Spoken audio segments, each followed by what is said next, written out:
caso que muchos, por el mero titular, lo celebran y otros lo cuestionan. La mujer es liberada por haber dado muerte a su padre en un contexto puntual que ahora vamos a repasar. La investigación continúa, pero por lo menos ella está fuera de... no está con prisión preventiva. Supone una polémica interesante y hoy nos acompaña justamente un catedrático en Derecho Penal y Criminológico, Germán Haller. Vamos a repasar el hecho primero.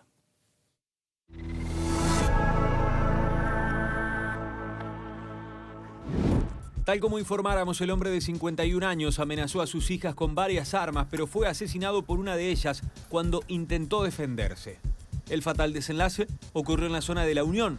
Fue en las últimas horas de este martes, en esta vivienda, ubicada en las inmediaciones de Juan Jacobo Rousseau y Pan de Azúcar.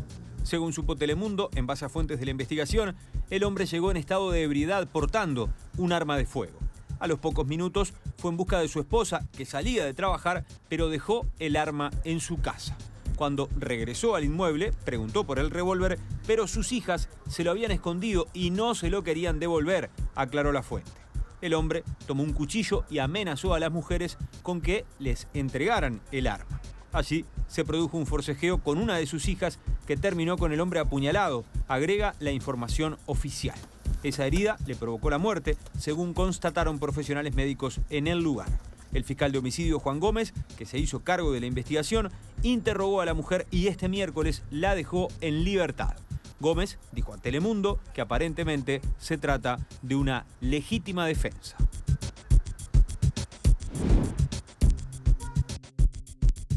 Bien, bienvenido, Germán Haller, ¿cómo le va? ¿Qué tal? Encantado de estar aquí. Bien, para los ciudadanos comunes, que por ahí no estamos demasiado interiorizados en algunas cosas más técnicas o concretamente de derecho, no sé, este relato, por lo menos el relato que salta así a la prensa, público, no nos genera doble pensamiento, ¿no? El hombre que viene como viene y llega a la casa en el estado que llega y amenaza, no tiene dos lecturas, para la gente común, insisto. Sin embargo, para los expertos o entendidos en la materia, a veces la legítima defensa tiene otros ribetes y no es tan sencilla señalarla, incluso cuando va contra el sentido común. ¿Usted qué piensa de este caso concreto? Bueno, en cuanto al caso, en principio, por los trascendidos, da la impresión de que tiene una clara orientación hacia una legítima defensa, de que se darían los 3 requisitos previstos por el Código Penal, es decir, una agresión ilegítima por parte, en este caso, de la persona que terminó fallecida, el padre. Por otro lado, hay una racionalidad del medio empleado por parte de quienes se defendieron, es decir, el cuchillo, si los hechos que tenemos son como se han relatado, por supuesto, eso es un tema distinto, ¿no? Pero en la medida que sea así, el cuchillo lo portaba este hombre en una disputa o reyerta entre ellos defendiéndose estas mujeres, una de ellas lo apuñala y cobra la vida. Entonces estaría dado el carácter de la racionalidad, el carácter también o elemento básico de la agresión ilegítima y el tercer elemento de la legítima defensa, que es la falta de provocación suficiente. Acá ni siquiera hay un mínimo de provocación. No hay ningún tipo de provocación por parte de estas personas, en el sentido de que... Sino que todo a cargo del señor fallecido. Si los hechos son como están hasta ahí. Ahora. Entonces el caso se aplica claramente el artículo 26 del Código Penal, que es la legítima defensa. Bien. Ahora, si yo me pregunto, ¿no? Cuando uno está en una situación como en la que estuvieron estas chicas, esta hija en concreto, que termina matando a su padre, ¿no? Y se siente amenazada. A ver, ¿con cabeza de qué se reacciona? ¿Es a puro instinto?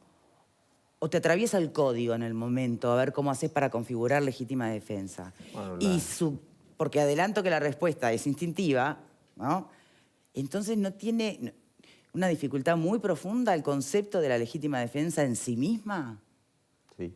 El tema, tal como lo planteás, va mucho más allá de lo que puede decir el Código Penal. Hay que remontarse a por qué nace la institución de la legítima defensa. Y hay posturas históricas muy respetables que sostienen que la legítima defensa y otras situaciones como el estado de necesidad también, pero acá hablamos de la legítima defensa, responden prácticamente a una concepción instintiva del individuo de autodefenderse, lo cual es parcialmente cierto, pero en realidad lo que hemos hecho jurídicamente es darle un marco ¿Sabe por qué lo normativo. pregunto? Le doy un ejemplo concreto. Yo me siento amenazada mañana por una persona que está en mi casa, ¿no? Que por ahí lo único que tiene es una tramontina vieja, no sé, ¿no?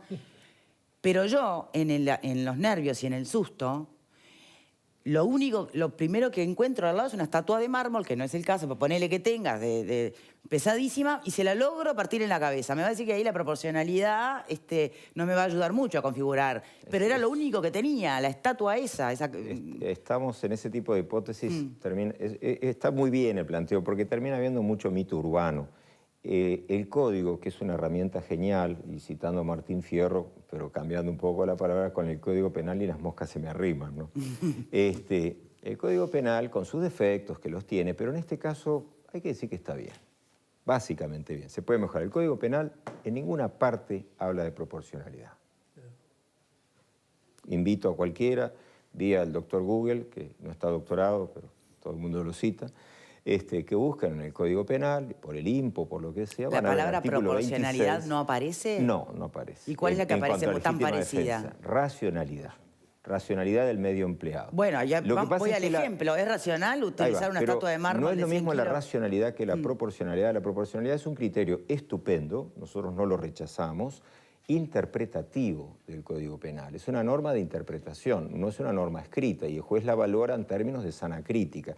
Entonces, si volvemos sobre el ejemplo que ponías, si yo no entendí mal tu ejemplo, dispones de una pesada estatua que presumo que tenés la suficiente fuerza para levantarla y tirarse. Supongamos. Pero en esa hipótesis... que en situaciones límite uno nunca sabe. Te imagino tirándole la estatua del David encima del individuo. Bueno, si es lo único que tenés, sí, es legítima defensa. ¿Por qué? Porque la proporcionalidad... A mano, ponele, a mano.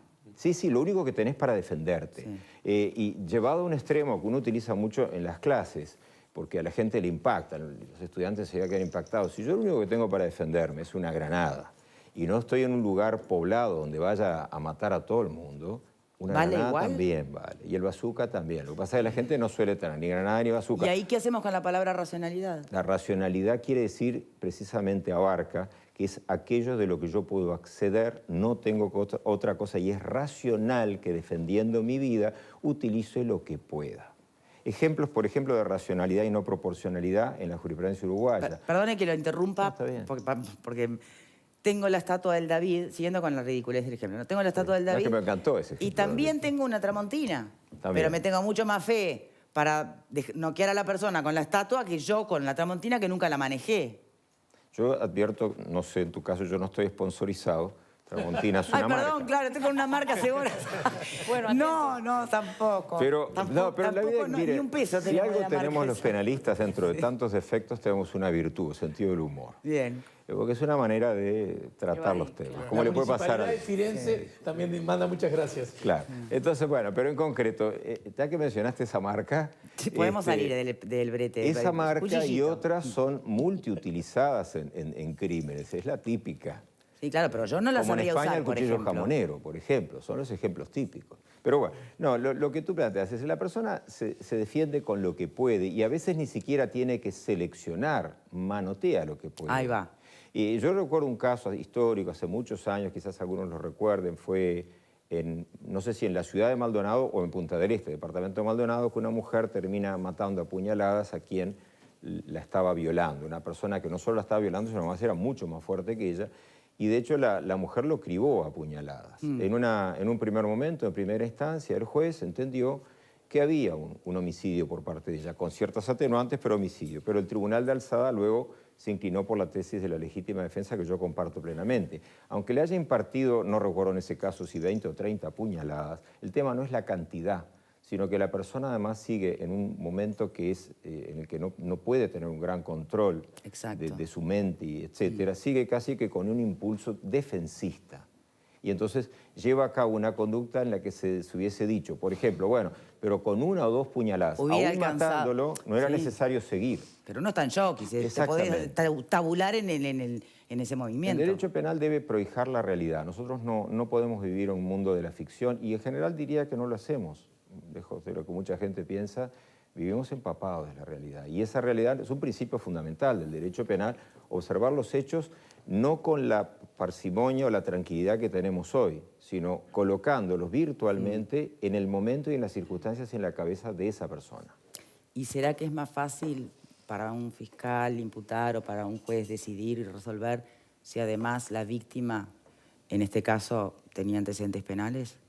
¿Ayuda a dilucidar un poco, Sirve. en caso de duda, de una legítima defensa? Sí, se toma en cuenta todo, es un universo de cuestiones.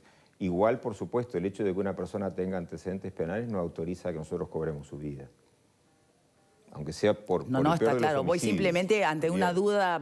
Pero es verdad que contribuye por ese principio también de realidad. Si nosotros... ¿Qué otros dirán que es cobrar a la tribuna? ¿Un grito a la tribuna? ¿En qué sentido? Claro. Las malas lenguas pueden decir eso. Ah, sí, se dejan presionar por la opinión pública. ¿Usted plantea? No, es el principio de realidad. Yo diría que no, que depende de cada persona, pero la inmensa mayoría de nuestros jueces y fiscales, no digo el defensor porque tiene otro rol, pero estamos todos en el mismo barco en realidad, y sin abogado no hay condenado, vamos a advertirlo. Pero de todas maneras, la inmensa mayoría de los fiscales y jueces uruguayos mantienen una tradición y prestigio de que habrá alguna excepción, de que se rigen por su criterio acertado o equivocado como toda persona, pero científico, y no puede cobrar para la tribuna, para referir esa expresión, ni guiarse por clamores populares. Que ¿Me eso lo haga permite el someter eso a legislador, en todo debate? caso, ¿Me permite someter eso a debate? Porque es a pura percepción, ¿no?, que hago la pregunta y que espero una respuesta.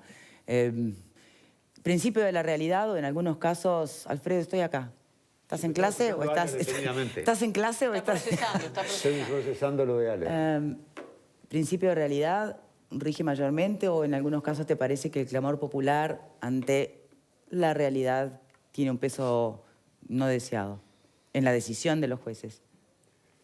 Yo lo he dicho otras veces, ¿no? Es decir, yo creo que los jueces no son seres que vienen abstractos de la realidad, y que la realidad los afecta, y que, por supuesto, las presiones sociales también no son insensibles a las presiones sociales. Sí, no son y hemos impermeables. visto, no son claro, impermeables, no son de amianto, son personas. Y que evidentemente ciertos valores que se empiezan a hacer más generales también los debe afectar. Yo apuesto a que sean lo más objetivos posibles, dando toda mayor distancia, pero no crean que son seres superiores que son capaces de abstraerse totalmente. Hay veces que me parece que son sensibles a la presión. Con sentencias que me gustan y con sentencias que no me gustan, ¿no? Vamos a entendernos. Para los dos lados. Pero me parece que sí, que algunas veces creo que sucede. Bien, Vero, ¿qué pensás? También creo que cambió el contexto, ¿no? Digo, me parece que vivimos en una sociedad que no ve solamente la foto del momento, sino toda la película.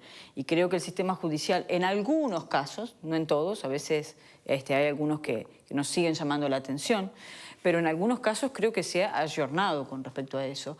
Porque pensemos en este caso de la situación que se da de violencia con un proceso determinado.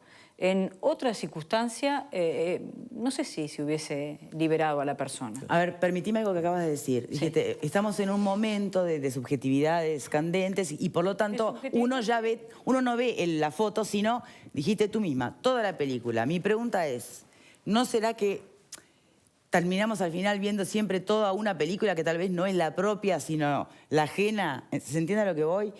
Y estamos tan sensibles con el tema que ya imaginamos siempre el peor desenlace y por ende actuamos previniendo el peor desenlace. No sé, ¿se entiende lo que pregunto? Me parece que el fiscal Juan Gómez no es una persona...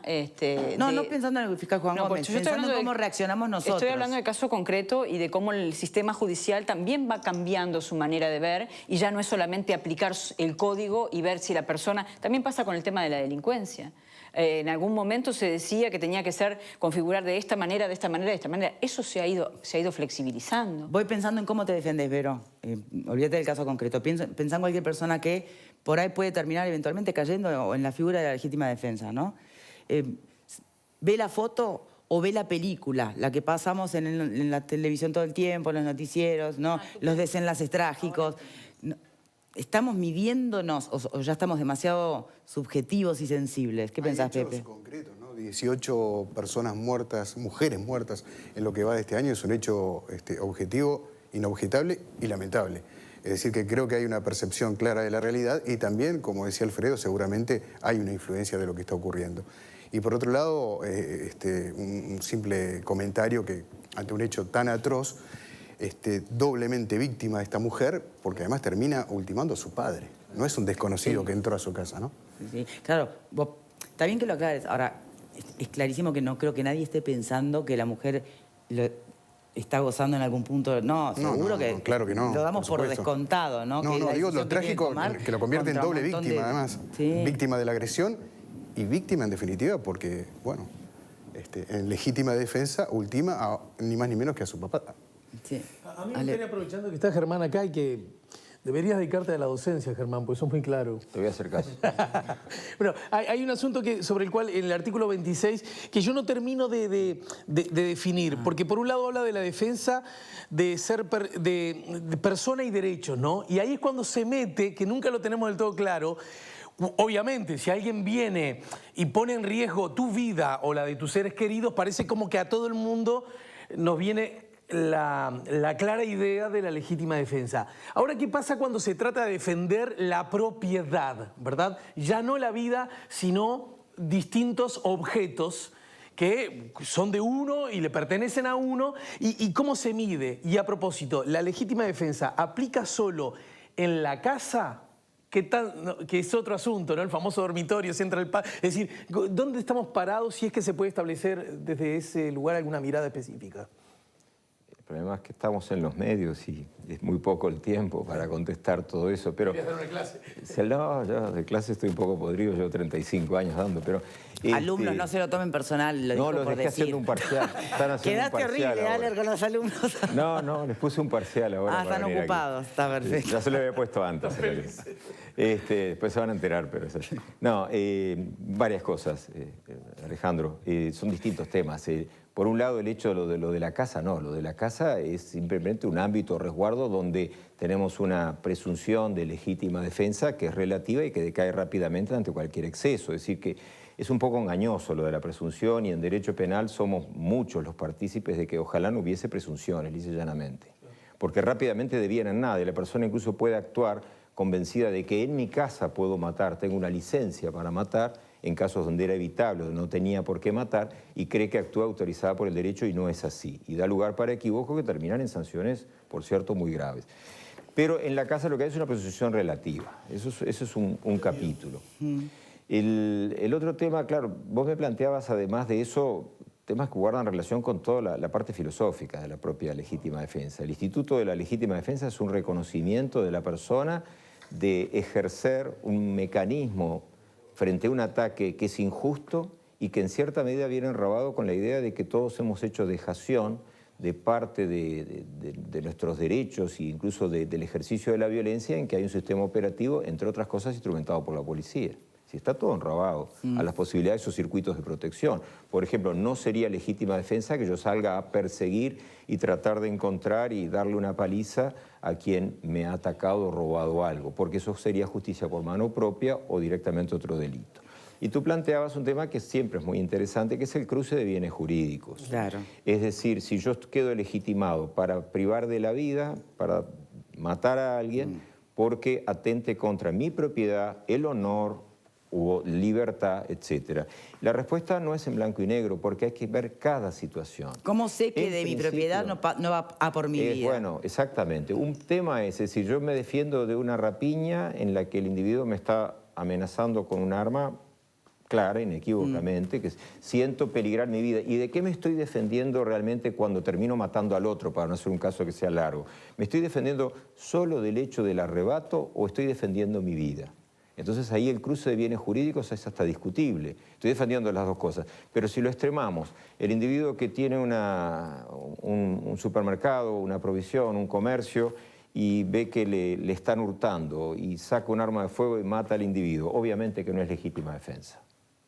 Claramente no es legítima defensa en esa hipótesis. No por el mero cruce de bienes jurídicos, es porque no reviste esa entidad. Cambiemos la ecuación y pensemos... Pero, perdón, ¿y si le está robando y apuntando a la vez con un arma? No, yo por las dudas primero puse el ejemplo sin apuntar el arma, porque si no volvemos al caso anterior. Claro. Tenemos que meternos con ese botón que nos lleva hacia el pasado, en qué es lo que el individuo lo motiva a atacar y eventualmente matar, porque la mayoría de los que matan en legítima defensa ni siquiera quieren matar. Quieren repeler el ataque, atacan y generalmente terminan matando. Ese es otro tema más. Pero aclaro que en la legítima defensa una persona puede actuar con la intención de matar y se desvanece el dolo en el sentido penal si se cumplen los requisitos. Puedo querer matar, porque tengo una autorización jurídica para ello. Pero el caso de la persona que la están robando, que la roban, si la han amenazado, ahí entramos en otro camino. Por un lado, revisar si la amenaza es tan consistente como para entender que corre verdaderamente peligro su vida y defiende su vida, o meramente protege la propiedad. Pero pensemos en un ejemplo distinto. Pensemos que una persona sale de cobrar en el cajero automático, donde cobre lo que sea, su magro sueldo o su pensión o jubilación. Y una persona se la hurta. Esa persona la víctima es una persona que no tiene grandes mecanismos de defensa ni nada por el estilo. Y si se le llevan ese dinero, sí, a él le va, para no también decir la vida, la dignidad. Es decir, no tiene ni para los fideos para el resto del mes. Mucha gente o si tuviera que operarse y su vida dependía de esa operación y de ese sueldo. O pagar y para que, sí, no lo lancen de la vivienda en que está. Y esa persona, en una verdadera situación extrema, ataca a la otra persona. No es que saque un bazooka ahí y lo mate, porque entonces volveremos a un homicidio muy atenuado, pero ataca a la persona, protegiendo la propiedad. Y en esa lucha, por más que sea una persona más débil, agarra una piedra, lo que sea, y le pega en la cabeza y lo mata, yo, por supuesto, muchos colegas podrían discrepar, sigo sosteniendo que se trata de una legítima defensa, como se planteaba. ¿Y con qué argumentos discreparán? Ya en el siglo XIX. ¿Y con qué argumentos podrían discrepar sus colegas? En ese no, porque hay muchas opiniones irrespetables que le dirían, no que no se pueden cruzar los bienes jurídicos, porque lo establece el código, lo admite, pero sí decir, bueno, nunca por la propiedad se podría cobrar una vida. Yo creo que habría eso que probar demasiado es respetable, pero que no encaja perfectamente con eso que refería respecto de que en la realidad nosotros miramos eso, el mundo... A menos que se pudiera probar que efectivamente de esos dineros dependía la vida de la persona. Y bueno, eso, imagínense que una persona el dinero que le hurtan es con lo que va a pagar la operación de su hija, menor, etcétera. ¿Cuál es el grado de desesperación que tiene? Y les digo más, y si quieren no lo resolvemos como legítima defensa. Lo resolvemos como inculpabilidad, una persona que carece de autoridad, de libertad de autodeterminación. Entonces nos olvidamos del artículo 26 y les doy una solución que va a ser difícil que se pueda controvertir, y es que carece de reproche. No está justificado. ¿Inimputable viene a ser eso? No, no es inimputable, carece de culpabilidad. Inimputable que no es capaz, esa persona es capaz de culpabilidad, pero no tiene otra alternativa, no puede acceder a una conducta que le sea exigible, alternativa y ajustada a derecho. Es decir, no tiene otra conducta para llevar a cabo, actúa bajo una pérdida de libertad, no de capacidad, sabe lo que está haciendo, pero no tiene otra opción. En ese caso el derecho penal da la respuesta que todos esperamos en un sistema democrático, una respuesta humanitaria. Bien, Lourdes. Me quedé así concentrada. Y no, porque además estoy segura que debe ser mucho más polémico ese artículo. Sí.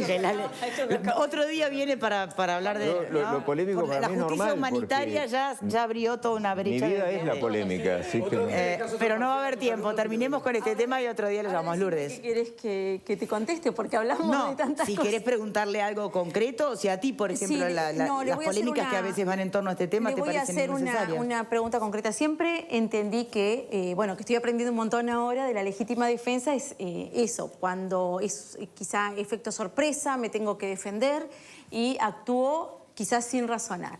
Ahora, ¿qué pasa en este caso puntual? El hombre llega en estado de ebriedad, ¿sí? Y trae un arma que nunca había traído.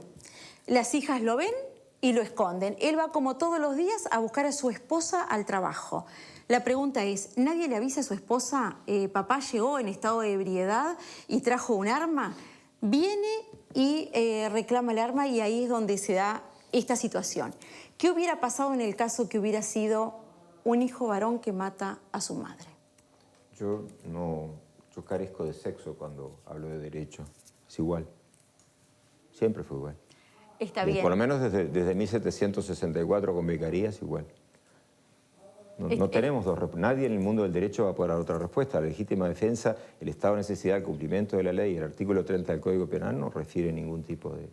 Está bien, pero en este caso puntual, ¿no puede ser también a lo que hablábamos hoy, que a veces el juez puede actuar, el juez o cualquier persona? No, en lo que base sí a va a todo lo que medir, es? y eso está bien en ese sentido, lo que sí va a medir el juez como decisor, porque también lo pondera el fiscal y opina el abogado. El juez como el acubo que toma la decisión, bueno, es entre comillas, lo más parecido a la deidad sobre la tierra. Pero después es un ser humano común y corriente que se equivoca y todo, pero que toma decisiones ajustadas a derecho si es que queremos que siga siendo juez. No. El juez va a ponderar, sí, una potencial diferencia. Puede ocurrir que el varón tenga más fortaleza física o que sea experto en lucha libre, en karate, yo qué sé, va a ponderar todas esas situaciones. Entonces no depende de la categoría varón, sino de algunas subespecies que derivan de algunas condiciones. Va a depender también de la juventud. Todo va a incidir. Nosotros tenemos que ver, no es un micromundo, es un micro y macro mundo. Tenemos que ver todo el contexto. Por eso es que, pienso yo, trato de ponerme un poco en la cabeza y los zapatos de Juan Bautista Gómez, y que ahora no tiene una decisión de qué es lo que va a pedir, aparentemente, y qué es lo que hace en este interregno, más allá de tener tantos otros casos. Lo que hace es sopesar todos estos aspectos. Pero parece bastante claro que esta joven, bueno, más personas metidas en esto, como potencialmente si hubiese sido un muchacho, un joven u otra persona, todo indica que va claramente por el trillo de la legítima defensa. De la legítima Bien. defensa.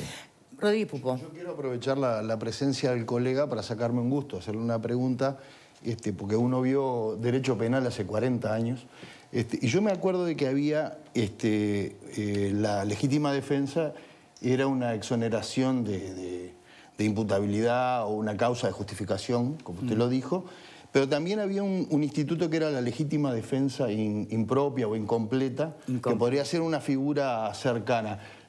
¿Podría dar un ejemplo, en este caso más o menos parecido, para que la gente sepa, ¿no? Hasta dónde llega, las cosas que puede llegar a hacer o en estado de necesidad o en un momento de cólera, de ira? Sí. Esa es la pregunta. La legítima defensa incompleta está prevista en el artículo 26 del Código... artículo... ¿sí? ¿Digo bien? Artículo 46 del Código Penal, como una atenuante de responsabilidad, por lo tanto de culpabilidad, y abate la pena. En realidad la legítima defensa incompleta técnicamente no es legítima defensa, porque hay alguno de los requisitos que mencioné antes, de los 3 requisitos, la agresión ilegítima, la falta de provocación suficiente o la racionalidad del medio empleado, que no se da plenamente, es decir, que hay un desfasaje. Por ejemplo, ahí el criterio de la proporcionalidad podría servir como criterio interpretativo y decir, bueno, ante esto que tenemos, si fuese quitar la vida, un delito de homicidio, pero sumamente atenuado, llegando a veces a los guarismos menos de pena. En realidad no es legítima defensa, no es causa de justificación, sino una atenuación respecto de la culpabilidad. Eso me parece fundamental. Lo otro es que la legítima defensa no inhibe ni la capacidad ni la culpabilidad, inhibe la antijuridicidad. Es decir, sigue habiendo conducta o comportamiento típico en el sentido de que se lleva a cabo la conducta descrita en la figura legal, en el delito en cuestión, y no se llega al reproche o culpabilidad porque decae antes en el tercer elemento del delito, que es la antijuridicidad. Es decir, el derecho reconoce, más allá de teorías o no, que la persona actúa ajustándose a un parámetro de defensa. Es decir, que el derecho respalda su proceder aunque cobre la vida o afecte la integridad física a otra persona. Germán Aller, tenemos que cerrar, Pupo, perdón. Clase particular anda con el... Sumate a la clase que está podrido de enseñar antes que se pudra del todo. Germán Aller... Hubieran esperado con intencionalidad para matarlo. Eso se lo digo Mural, pero eso sí, eso, que aguante el otro programa un poquito. Eso es fundamental. No, son los avisadores que tienen que aguantar. Intencionalidad, premeditación de colocarme en situación de legítima defensa, señores, tenemos un gran homicida. Bien. Profundizaremos otro día y sobre todo con lo de la justicia humanitaria que quedó colgada por allí. Gracias, Germán Aller, por habernos acompañado. Muchachos, espero que les vaya bien en el parcial que les puso hoy el doctor. Les recuerdo que está la super promoción del mes del lente multifocal en la óptica Estela Hinchuk durante todo septiembre. Te compras un multifocal y te llevas otro de regalo. 2 multifocales y pagas uno solo. Pasa por cualquiera de los 7 locales que tiene la óptica Estela Hinchuk, 5 en Montevideo y 2 en Punta del Este. Hacemos una pausa y ya volvemos con las reflexiones finales de nuestros panelistas. Gracias por estar ahí, ya venimos.